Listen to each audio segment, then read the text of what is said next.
They called her a nobody. Right in front of the guests, right in front of the cameras, right in front of the man she had just married. And she said nothing. She just smiled.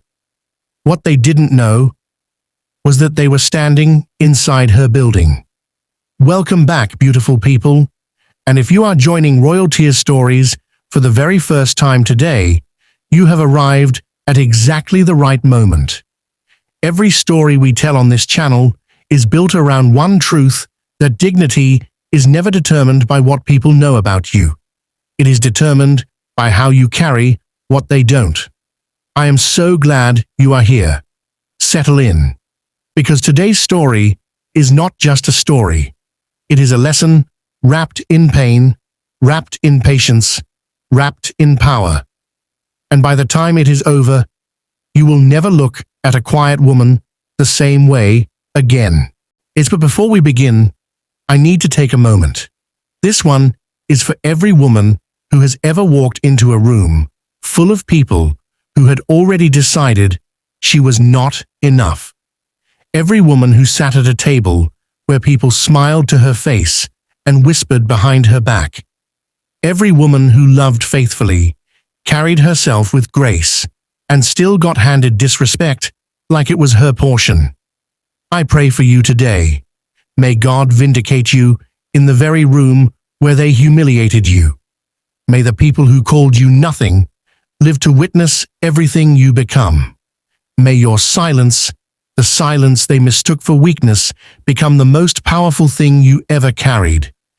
And may your tears become your crown. Amen. If you are part of the Royal Tears Stories family, drop a right now and let me know you are here. Now, and if this is your first time, hit that subscribe button before this story ends. Because trust me, you are going to want to be here for what comes next. Now, let's get into it. It was the kind of wedding that made people stop and stare. The Grand Belmont Hall sat in the heart of Manhattan, like a crown jewel marble floors that reflected the light of 1,000 candles, cathedral ceilings draped in ivory and gold, chandeliers that hung like frozen waterfalls above a room full of people dressed in wealth. This was not just a wedding. This was a statement, and the Castellano family had made sure of it.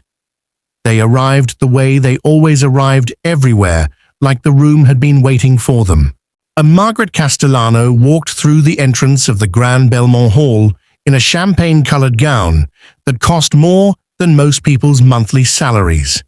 Her diamonds caught the light before she even spoke a word.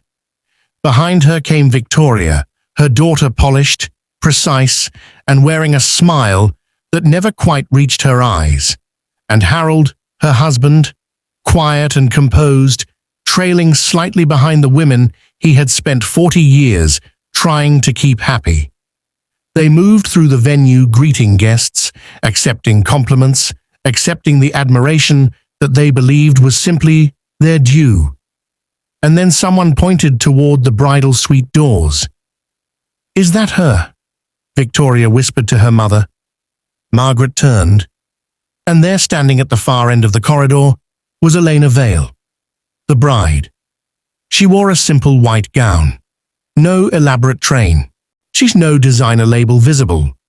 Her jewelry was minimal, just a small diamond pendant that had belonged to her late father, and a delicate gold band on her right hand. Her hair was swept back gently. Her makeup was understated. She was by every definition of the word beautiful. But that was not what Margaret Castellano saw.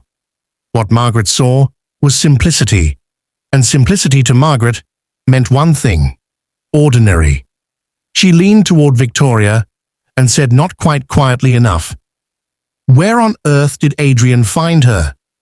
Victoria pressed her lips together to hold back a laugh. A nearby guest shifted uncomfortably, but said nothing. And Eleanor was too far away to hear the words, but she was not too far away to read the room. She had been reading rooms her entire life. She took a slow breath. touched her father's pendant and walked forward, and the ceremony was breathtaking. Adrian Cole stood at the altar and watched Elena walk toward him with an expression that made even the most cynical guests go quiet. He loved her. That part was never in question. When she reached him, he took both her hands and said softly, "You are the most extraordinary person I have ever met." Elena smiled, and in that smile lived a secret that would take 3 months to fully surface.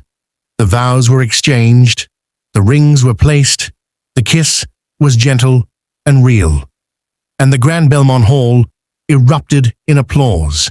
But somewhere in that applause, if you listened closely, there were people clapping more for the venue than for the bride. Stay with this story, because this moment right here was not the end. It was only the beginning. The reception began the way the Castellano family preferred everything to begin on their terms.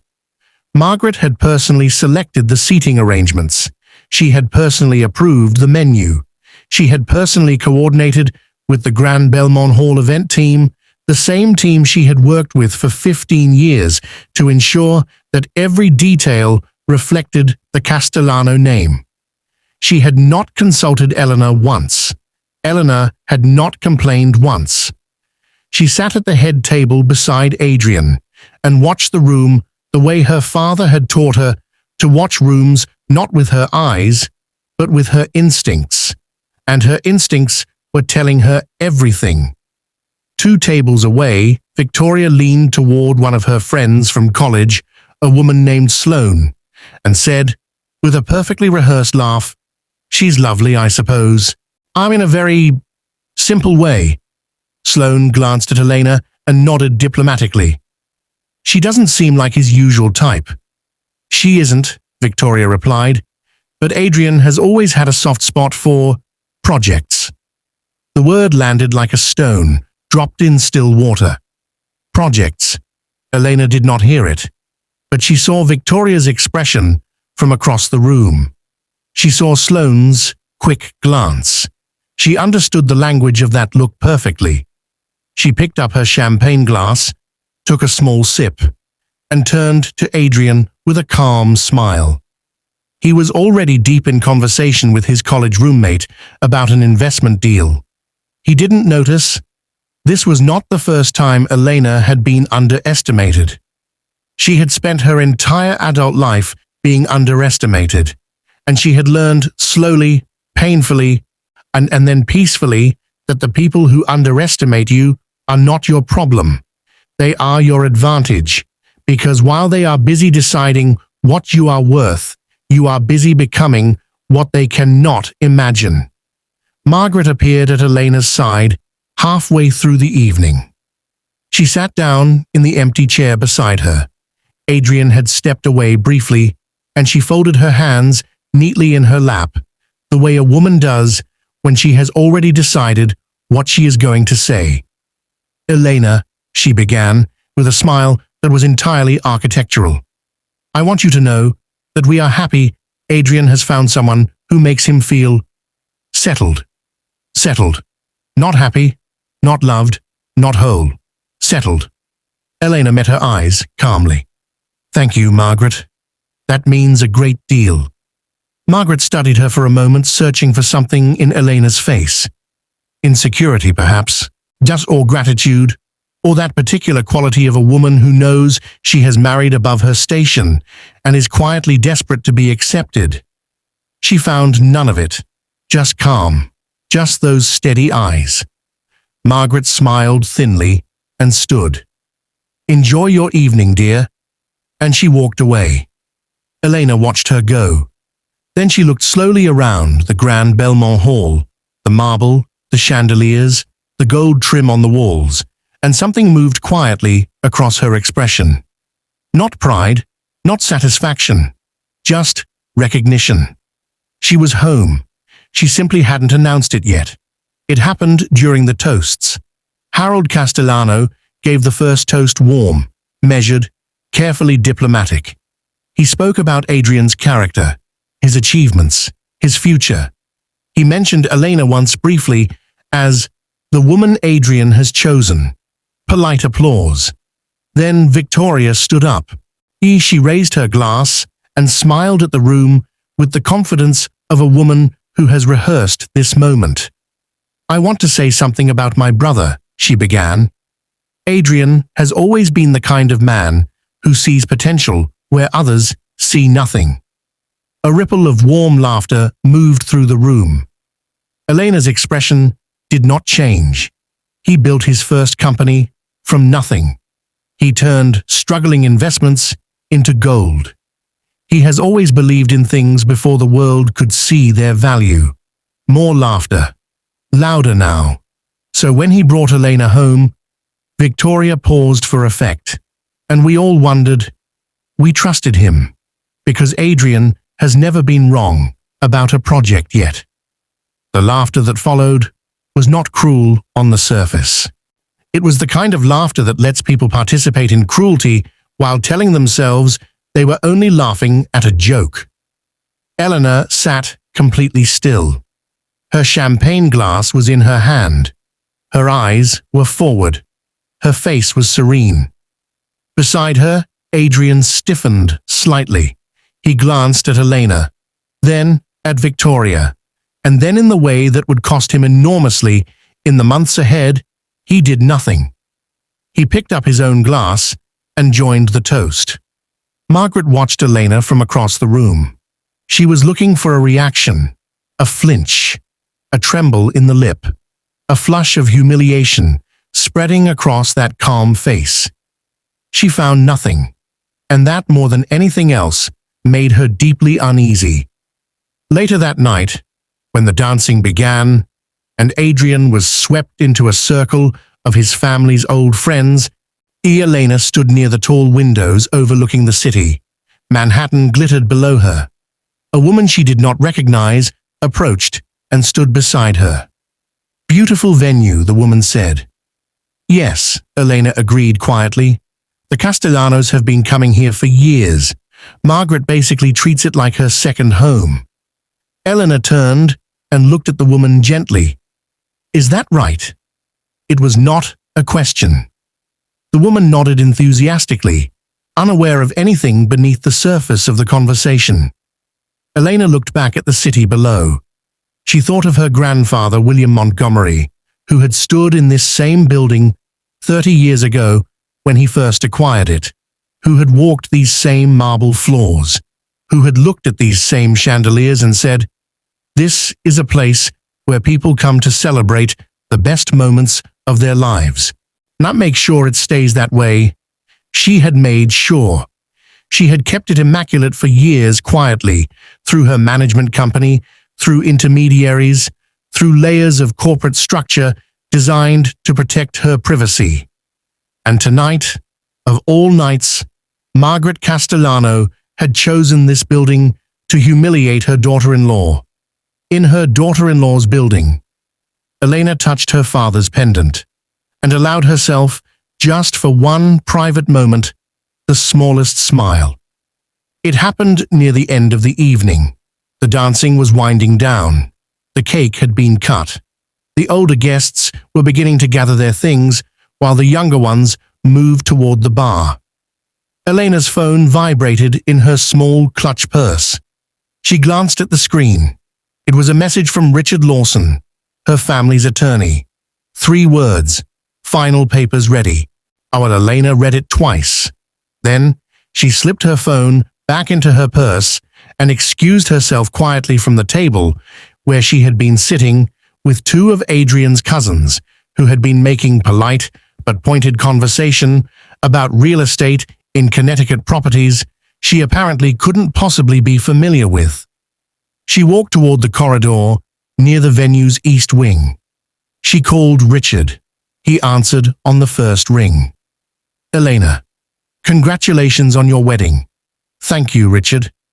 Her voice was even, professional, completely different from the quiet, unassuming woman the Castellano family had been watching all evening. "Tell me where we are." "The restructuring is complete on 11 of the 14 properties. The Grand Belmont block is the last major piece. We're looking at 60 to 90 days for full legal transfer to your direct ownership. Everything else is clean." "Good," she said. "Keep it quiet until I say otherwise." "Of course." And Elena Richard paused. "Are you all right?" She looked back through the glass partition at the reception, still glowing behind her. Margaret, Victoria, Harold, Adrian laughing with someone she didn't know. "I'm exactly where I'm supposed to be," she said. She ended the call, stood in the corridor for exactly 30 seconds. Then she straightened her simple white gown, touched her father's pendant one more time, and walked back into the reception. Nobody noticed she had been gone. Nobody noticed the shift in her eyes when she returned. Nobody noticed the quiet decision that had just solidified behind that perfectly composed face. But if anyone had been watching closely enough, they would have seen it.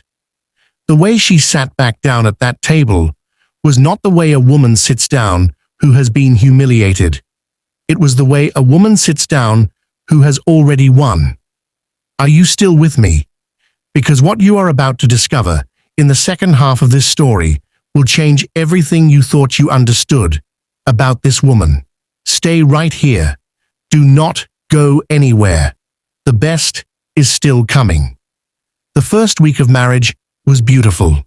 Adrian and Elena spent it in a quiet villa in the south of France, away from family, away from the noise, away from the performance of the Castellano social world.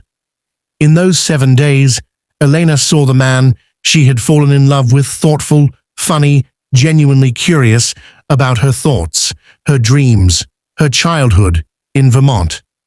He listened when she spoke. He noticed small things. He was present. She thought, "This is enough. This is real. This will hold." Then they came home, and the Castellano world closed in immediately.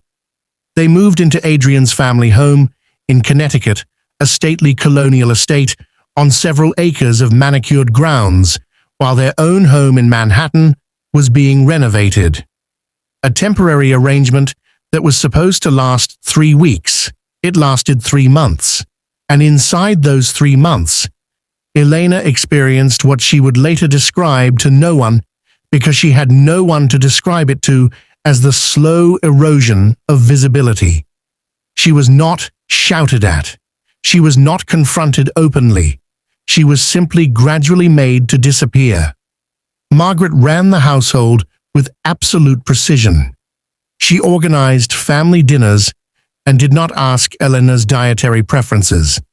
She coordinated family Sunday brunches and seated Elena at the end of the table. She made decisions about shared family calendars and family events and family everything. And when Elena offered an opinion, Margaret would smile and say, "That's sweet, dear. We'll see." And then do exactly what she had already decided. Victoria visited twice a week and treated every visit like a performance review. Elena was perpetually failing. She made comments about Elena's work, her interior consulting firm, with the kind of pity reserved for people whose ambitions are considered adorable rather than serious. "Oh, you do interior decorating? How lovely, like a hobby that pays." Elena smiled and said nothing. Adrian noticed, but noticing and acting are two very different things. He would squeeze her hand under the dinner table.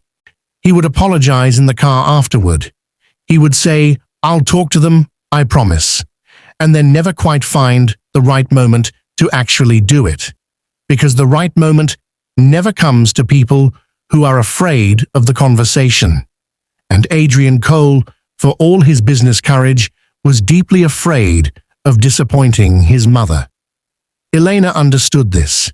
She did not excuse it, but she understood it.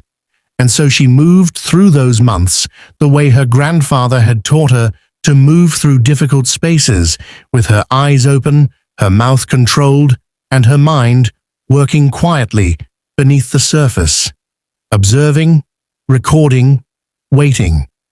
There was one evening in the second month when Elena sat alone in the library of the estate after dinner. She was reviewing documents on her laptop, acquisition reports, property management updates, new financial summaries from Richard Lawson's office when Margaret walked in, unexpectedly. Elena closed the laptop with one smooth motion. Margaret looked at her. "Working late?" "Just some reading," Elena said. Margaret glanced at the laptop briefly, then at Elena. "You know, Adrian doesn't need you to work. He's more than capable of providing for both of you." Elena folded her hands on top of the laptop and met Margaret's eyes. "I enjoy my work, Margaret. Of course you do." Margaret smiled in that architectural way. "It's good to have hobbies." She turned and left. Elena sat in the silence of the library for a long moment after she was gone. Then she opened her laptop and sent Richard Lawson one email. "Accelerate the Grand Belmont transfer. I want it done within 60 days. Let us step back for a moment. That's because you deserve to understand fully who Elena Vale really was. Her father, James Vale, was not a famous man. He did not appear on magazine covers or attend charity galas or accept awards at black-tie dinners. He was the kind of wealthy that exists entirely below the surface, real, vast, and deeply private. James had inherited a seed investment from his own father and spent 30 years growing it into a real estate portfolio that stretched across 6 American cities.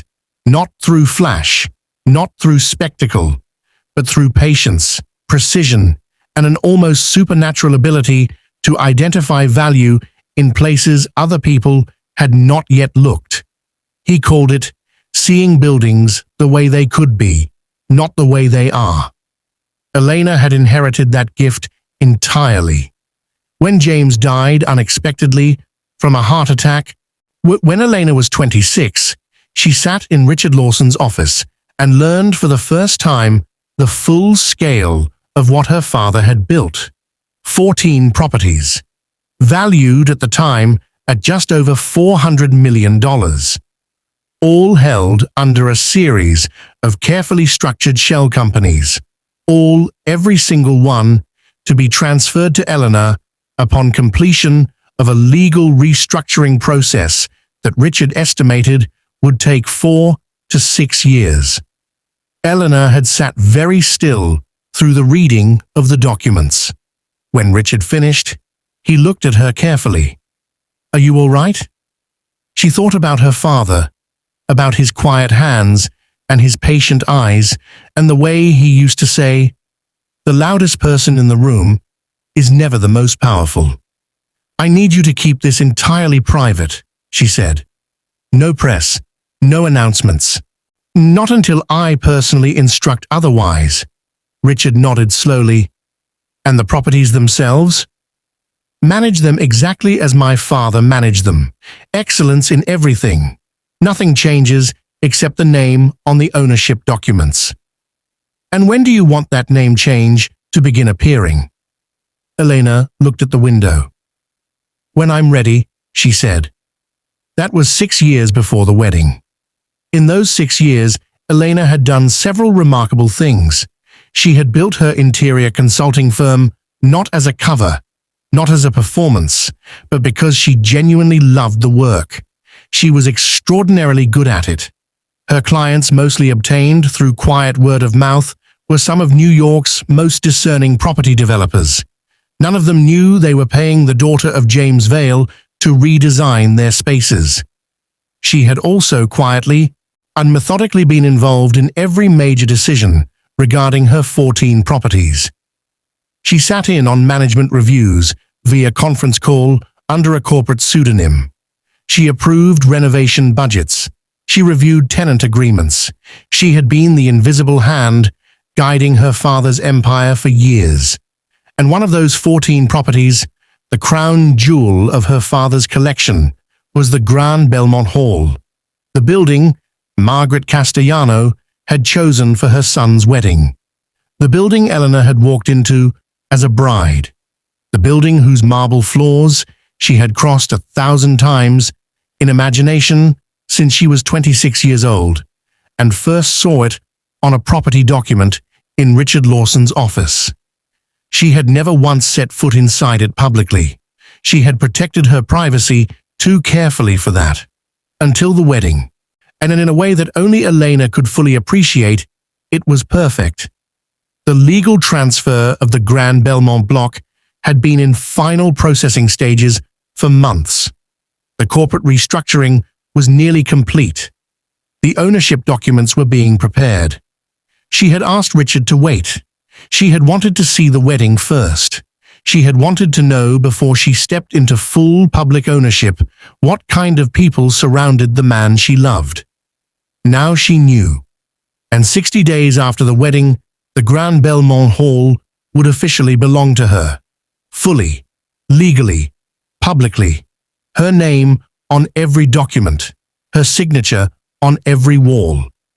It happened on a Sunday. The family had gathered for their weekly brunch, a Castellano tradition that Eleanor had come to recognize as less a meal and more a tribunal, dressed in linen napkins and fresh flowers. Victoria arrived with a folder. Elena noticed it the moment she walked in. A manila envelope, tucked under Victoria's arm, held with the particular deliberateness of someone who has been waiting for this moment. She waited. The food was served. The conversation moved through its usual territory: Adrian's business, Harold's investments, Margaret's charity committee, Victoria's social calendar. And then Victoria set the folder on the table. She looked at Margaret first, then at Harold, then, finally, at Eleanor. "I hope nobody minds," she said, with that perfected smile. "But I've been doing a little research." Eleanor set her fork down, very slowly, very calmly. Victoria opened the folder and removed several printed pages. Public records, background searches, employment histories. They're the kinds of documents that reveal everything and nothing at the same time, because they only show the surface that Elena had always kept deliberately simple. "A small town in Vermont," Victoria began, reading from the page. "A state university degree. A one-person interior consulting firm registered in Brooklyn in 2019. A rental apartment. No assets of significance on record." She looked up. "I just think," she said softly, "that this family deserves to know who is sitting at our table." The silence was absolute. Harold looked at his plate. Adrian opened his mouth and closed it. Margaret folded her hands and looked at Elena with an expression that said, "I knew it. I always knew it." Elena looked at each face around the table, one by one, slowly.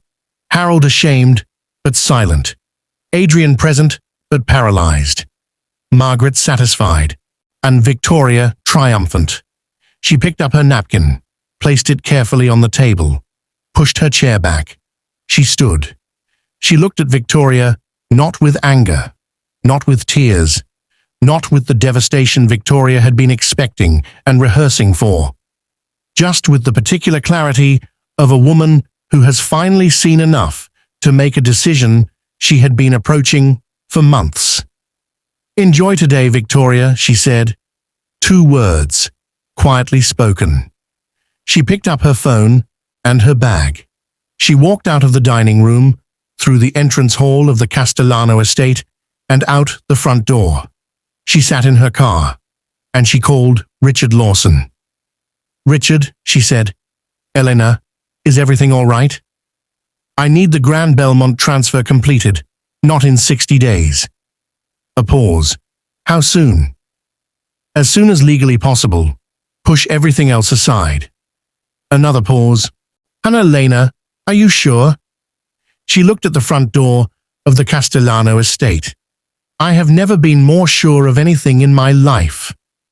That night, Adrian came home to find Elena packing a bag, not to leave forever, just to move out of his family's estate. She had booked a hotel in Manhattan. Eleanor I love you, Adrian, she said, without turning around. But I will not stay in a house where your family has decided I am nothing. And I will not stay married to a man who watches it happen and finds reasons not to speak. He stood in the doorway. What do I do? He asked. It was the most honest thing he had said to her in months. She stopped packing, turned to look at him. Choose, she said.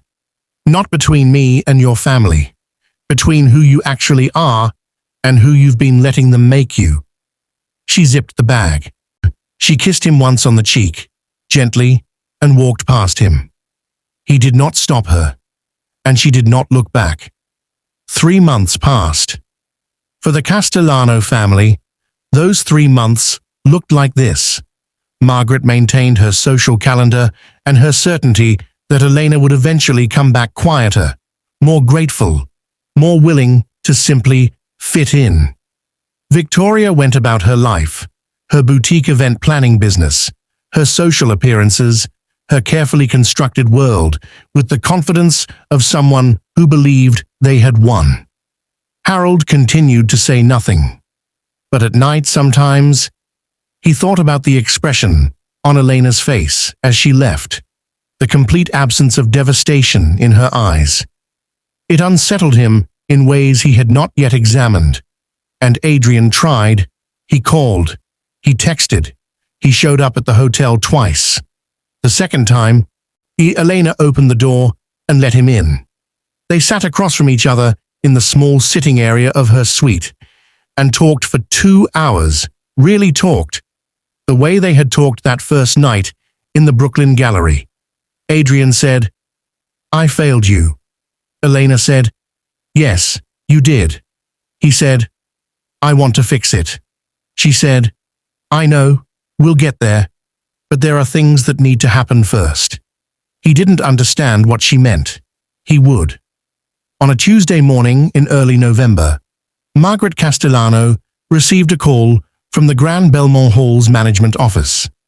She was in the middle of organizing a family anniversary dinner to be held, as always, at the Grand Belmont. The coordinator she had worked with for years, a pleasant man named Daniel, sounded different on the phone, more careful. Mrs. Castellano, I wanted to reach out personally. There have been some ownership changes at the Grand Belmont that I wanted to make you aware of before your event. Margaret frowned. What kind of changes? The property has transferred to new direct ownership. We've been asked to notify all long-term clients personally. A formal letter has also been sent to your home address. New ownership? Margaret's voice sharpened. Who? A brief pause. A company called Montgomery Holdings LLC. I believe a formal introduction is being arranged. And who is Montgomery Holdings? Another pause. Longer this time. I believe, Mrs. Castellano, you may already know the owner. Margaret's hand tightened on the phone. She hung up. She walked to the front hall of the estate, where the morning mail had arrived. The envelope was there, cream-colored, formally addressed, and bearing the Montgomery Holdings letterhead. She opened it. She read it once. Then she sat down on the hallway bench, Margaret Castellano, who had not sat down involuntarily in 40 years, and read it again. At the top of the page, Montgomery Holdings LLC, Director and Sole Owner, Elena Vale Cole. And below, in clean professional language, a formal notification that the Grand Belmont Hall and its surrounding Manhattan property block had been transferred to direct ownership under Elena Vale Cole, effective immediately. The letter was signed, in Eleanor's handwriting, clean, elegant, unshakable. Margaret sat in her hallway for a very long time. Across the city, Victoria received the same letter at her business address. She read it 3 times. Then she opened her laptop and searched Montgomery Holdings LLC. Guess what she found made her close the laptop slowly. 14 properties, $460 million in estimated total valuation. A portfolio built across New York, Chicago, and Los Angeles, and at its center, listed as the flagship property, the Grand Belmont Hall. Victoria sat at her desk for a long time. She thought about the folder she had brought to the brunch, the printed pages, the rental apartment in Brooklyn, the one-person consulting firm. She thought about what she had said. "I just think this family deserves to know who is sitting at our table." She pressed her hands flat on the desk. And for the first time in a very long time, Victoria Castellano had absolutely nothing to say. "Are you still here?" "Good." But because what happens next, the moment Elena walks back into that building, is the moment this story earns everything it promised you.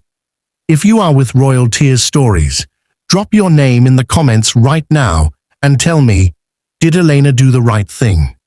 I read every single one. The Castellano family anniversary dinner was still scheduled. Margaret had considered cancelling it.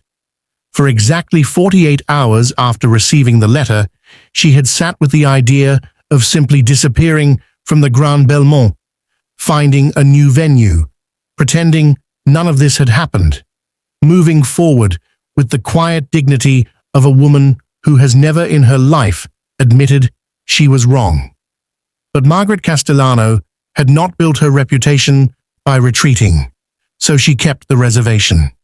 She told herself it was because she would not be displaced from a venue she had used for 15 years by a daughter-in-law who had hidden her identity like a common deceiver. She did not examine that thought too closely. The evening arrived. The Castellano family gathered in the lobby of the Grand Belmont Hall. Margaret, Harold, Victoria, and several extended family members who had been told nothing about recent developments. Adrian had been invited. He came. He had not told them he had spoken to Elena that afternoon. He had not told them what Elena had said. They moved through the lobby toward the event room. And that was when it happened. Daniel, the venue coordinator, appeared at the entrance. Beside him stood a woman in a deep navy dress. Her hair was pulled back elegantly, and her jewelry was minimal, just her father's diamond pendant and her wedding ring. Elena Vale Cole. She stood with the particular stillness of someone who has prepared for this moment for a very long time. The lobby went quiet. Margaret stopped walking. Victoria stopped beside her. Harold looked at Elena, and something crossed his face that was not quite surprise. It was something closer to inevitability, like a man who had always known this moment was coming, and had simply not known what shape it would take. Daniel spoke first. "Mrs. Castellano, welcome back to the Grand Belmont.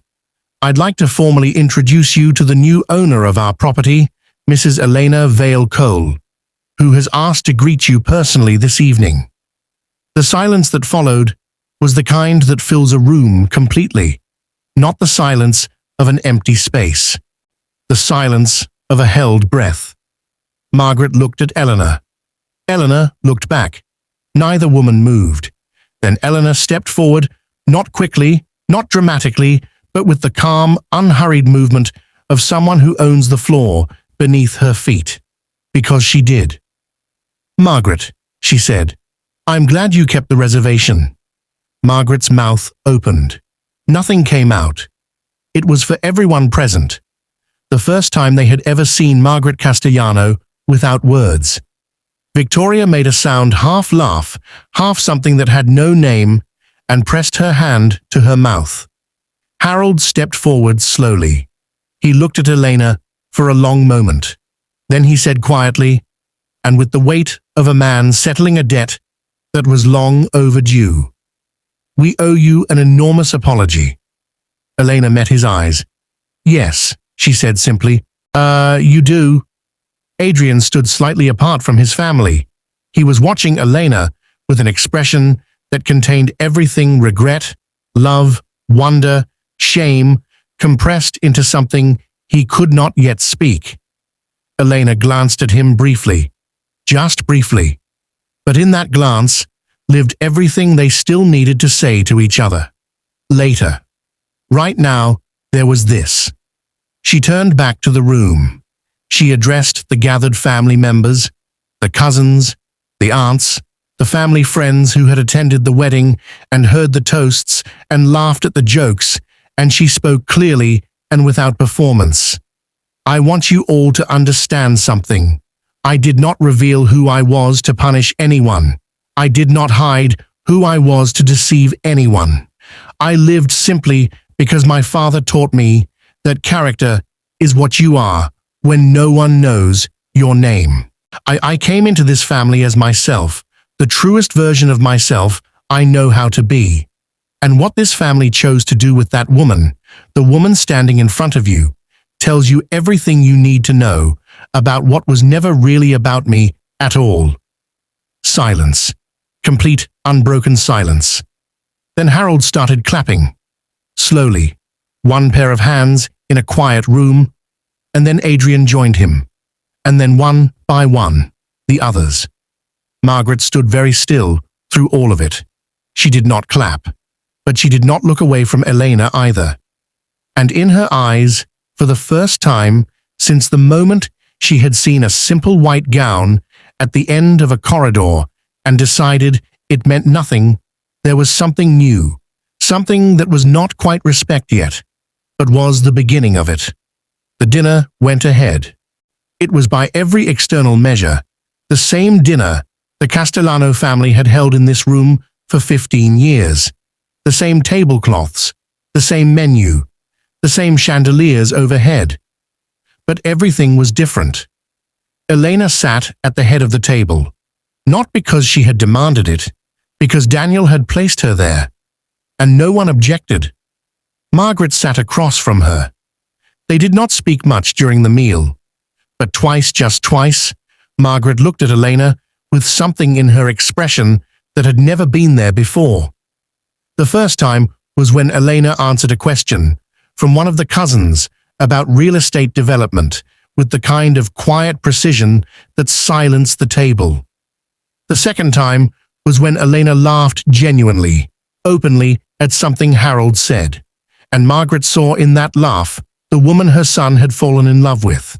Really saw her, perhaps for the first time. After dinner, as the family began to disperse, Margaret appeared at Elena's side. She waited until the others had moved away. Then she said quietly, stiffly, with the particular difficulty of a woman for whom apology is a foreign language, "I misjudged you." Eleanor looked at her. "Yes," she said, "you did. I would like—" Margaret stopped, started again. "I would like to do better." Elena studied her for a moment. Then she said, "Then do better, Margaret. That's all I've ever asked of anyone in this family. Not admiration, not apology. Just do better." Margaret nodded, one small, tight nod, and walked away.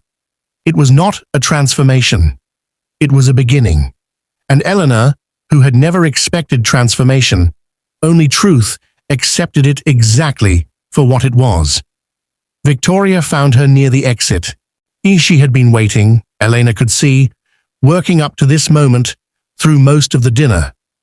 Victoria looked for the first time since Elena had known her genuinely uncertain. "I want to say I'm sorry," Victoria said. "I know," Elena replied. "The things I said at the brunch, the folder, all of it, I know, Victoria." "Did you know then? Did you know what you had? When I—" "Yes," Elena said simply. "I knew." Victoria absorbed this. "And you still said nothing." "I said exactly what needed to be said." Elena paused. "Enjoy today." Victoria looked at her, and despite everything, despite the evening, despite the complete dismantling of everything she had believed about this woman, she almost smiled. "That's really all you said to me. That's really all it needed." Victoria nodded slowly. "Your lease renewal," Elena said, almost as an afterthought. "The boutique space on 54th. It'll be processed at standard market rate. No delays." Victoria blinked. You're renewing it. You run a good business, Victoria. That has nothing to do with the rest of this. Victoria opened her mouth, closed it. Thank you, she finally said. Don't thank me, Elena replied. Just be better to the next woman who walks into your family without a label on her dress. She walked past Victoria toward the lobby. Adrian was waiting there. He was standing near the entrance of the Grand Belmont, the same entrance Eleanor had walked through as a bride, with his hands in his pockets and his expression entirely open. All the performance stripped away, all the family pressure temporarily absent. Just him. Eleanor, he said. Adrian. He looked at her for a long moment. I should have defended you from the very beginning. I should have stood up at that table and told my family exactly who you were to me, not what you owned, not what your name meant, just who you were. And I didn't. And I'm not going to spend the rest of our lives apologizing for that because I don't think that's what you want. No, she agreed. It isn't. I want to know what you do want. Elena looked at him, at this man she had chosen, in a Brooklyn gallery when he saw something true in a photograph, who had loved her honestly in France and lost his courage in Connecticut, who was standing here now asking the right question for the first time. I want a husband, she said quietly, not a man who loves me in private and manages me in public. A husband. Someone who stands beside me in every room, not just the ones where it costs him nothing. Adrian held her gaze. I can be that, he said. I know you can, she replied. That's why I'm still here. He reached out slowly, and she let him take her hand. They stood together in the entrance of the Grand Belmont Hall, her building, their beginning. Later, much later, after Adrian had gone to get the car and Elena stood alone in the lobby for one final quiet moment, she walked to the center of the marble floor. She looked up at the chandelier, the same chandelier her father had stood beneath decades ago. She pressed her hand flat against one of the marble pillars. Solid. Real. Hers. She whispered, I kept it, Dad, just like you asked. One tear. Just one. Then she straightened her shoulders and walked out into the night. And that, beautiful people, is the end of Elena's story.